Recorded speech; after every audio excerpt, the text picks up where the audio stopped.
अस्सलाम वालेकुम guys, welcome back to my YouTube channel. आज हम बात करने जा रहे हैं ड्रामा सीरियल दिल ए मोमिन की नेक्स्ट आने वाली एपिसोड में आप लोगों को कौन कौन से इंटरेस्टिंग सीन देखने को मिलेंगे।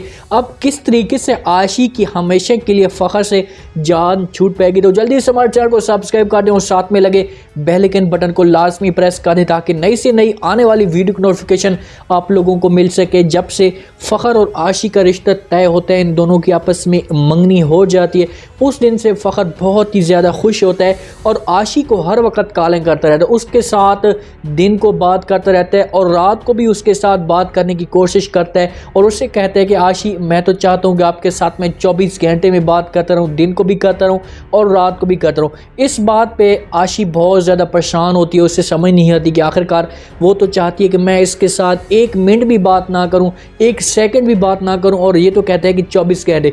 तो इस बात पे आशी उसकी बात नहीं सुनती, कॉल काट देती है। कुछ ही दिन के बाद आशी की जो सास होती है, फ़ख्र की माँ, वो उसे कॉल करती है और उससे कहती कि बेटा, आपके साथ मुझे कॉल करते हुए, बात करते हुए बहुत ही अच्छा लगता है। पता नहीं आपकी आवाज़ इतनी सुरीली है या आपकी आवाज़ इतनी मीठी है, कुछ तो आपकी आवाज़ में मिठास है जो हमें दे दो। वैसे है बहुत ही प्यारी लड़की, वाकई इसमें मिठास तो ज़रूर है। तो वहाँ पर इस बेचारी को गुस्सा आ जाता है इसके ऊपर और इससे बातें सुना देती है। उससे कहती है कि आप लोगों का मैंने ठेका उठा कर रखा हुआ है, या आप लोगों ने आपस में एक प्लान बना कर रखा हुआ है कि जब भी आप बात करूं आप लोगों के साथ तो मैं हर वक्त बात करूं, ये मैं नहीं कर सकती। जैसे ही आशी की सास ये बात सुनती तो परेशान होकर उससे पूछती है कि बेटा क्या हुआ, आप इतनी परेशान क्यों लग रही हैं, क्या मेरे बेटे ने, क्या फ़ख्र ने आपको कुछ कहा है? तो आशी उससे कहती कि उसने तो मुझे कुछ भी नहीं कहा, बस आप इतना उसके ऊपर मेरा पैगाम, मीठा सा पैगाम पहुँचा दें और उससे कह दें कि आज के बाद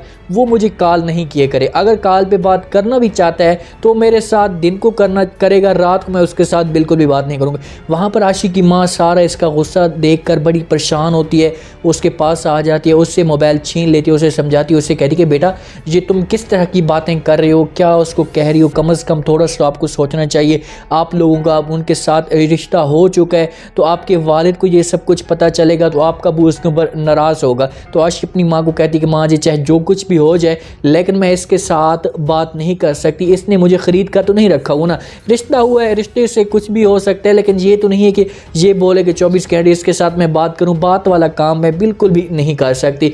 मोमिन और माया की आपस में हर वक्त एक ज़िदबाजी चल रही होती है, हर वक्त एक दूसरे को, माया उसकी मोहब्बत में इतनी गिर जाती है कि उसको उस वक्त कुछ भी याद नहीं होता। मोमिन उसके ऊपर नाराज़ होता है, उसके ऊपर डांटता है उसे, जिस पे माया गुस्से से आ जाती है, उसे कहती है कि जब तक तुम मुझे मनाने के लिए मेरे घर में नहीं होगे तो मैं यूनिवर्सिटी में नहीं आऊँगी, जब मैं ट्यूशन पढ़ने नहीं आऊँगी।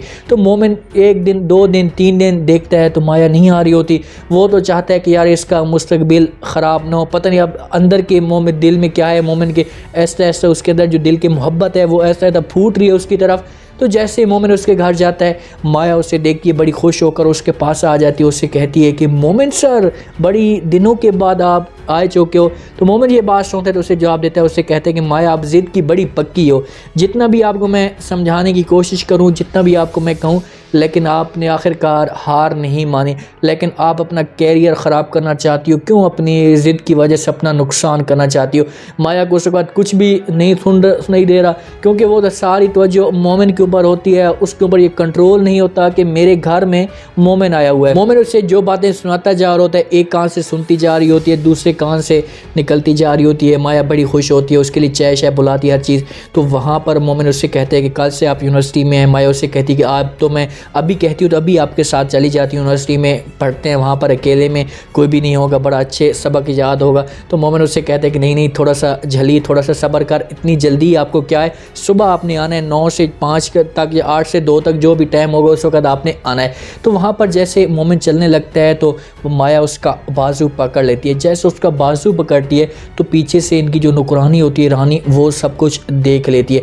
तो यहाँ पर जो पॉइंट सीन नोट करने वाला होता है कि जैसे वो बाजू पकड़ती है तो मोमिन तो उसे रोक लेता है, उससे कहता है कि ये आप क्या कर रही हैं, ऐसा नहीं करना चाहिए, मैं सार हूँ, आपके बीच में मेरा जो है एक लेवल है। तो माया उसे छोड़ देती है, लेकिन रानी उनकी जो बातें वो देख लेती है।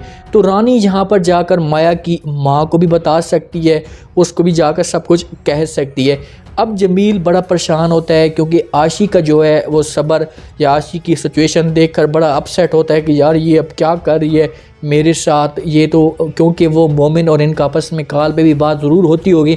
जमील साहब देखता है गुस्से में हर वक्त होती है तो उससे सब्र नहीं होता और वो सारा इल्ज़ाम जो है वो मोमिन के ऊपर ले लेता है। वहाँ पर जाता है मोमिन के घर, मोमिन के अब्बू को जाकर कहता है कि ये सब कुछ आप कर रहे हैं, आप ये भूल रहे हैं, अगर आप मेरी बेटी का घर बर्बाद करेंगे, उसकी खुशियों के ऊपर पानी फेरेंगे तो आपके घर में भी 2 बेटियाँ बहन बैठी हुई हैं। तो ये सब कुछ शहजाद साहब से बर्दाश्त नहीं होता, उससे कहता है कि चले जाओ यहाँ से, निकल जाओ और मेरे दोबारा घर में आने की कोशिश मत करना। शहजाद का ये गुस्सा देखता है तो उससे कहता है कि ये वाला जो गुस्सा है यही गुस्सा मुझे भी आ सकता है या मुझे भी लग सकता है।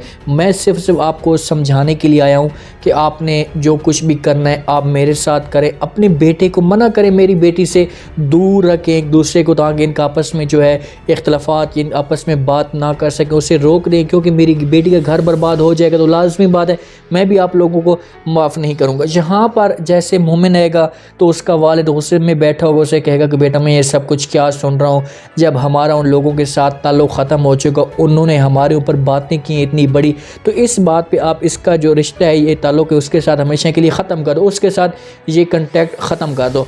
मोमिन को तो इस बात का पता ही नहीं होगा क्योंकि वो तो अपने अब्बू की हर बात मानने के लिए तैयार होता है। अपने अब्बू को कहेगा कि अब्बू जान मैंने तो ऐसा कुछ भी नहीं किया, ना ही मैंने उसके साथ कॉल पे बात की है और ना ही मैंने उसके साथ कोई रब्ता है। तो इस बात पे इनका किस्सा तो ख़त्म हो जाएगा, लेकिन जमील से ये जो सिचुएशन है ये बर्दाश्त नहीं होगी और ना ही ये आशी अपने वालिद को साफ जवाब देना शुरू कर देगी। उससे कहेगी कि नहीं अबू जान अगर मेरी शादी होगी तो मोमिन के साथ होगी, इसके अलावा मैं किसी और के बारे में शादी का सोच भी नहीं सकता।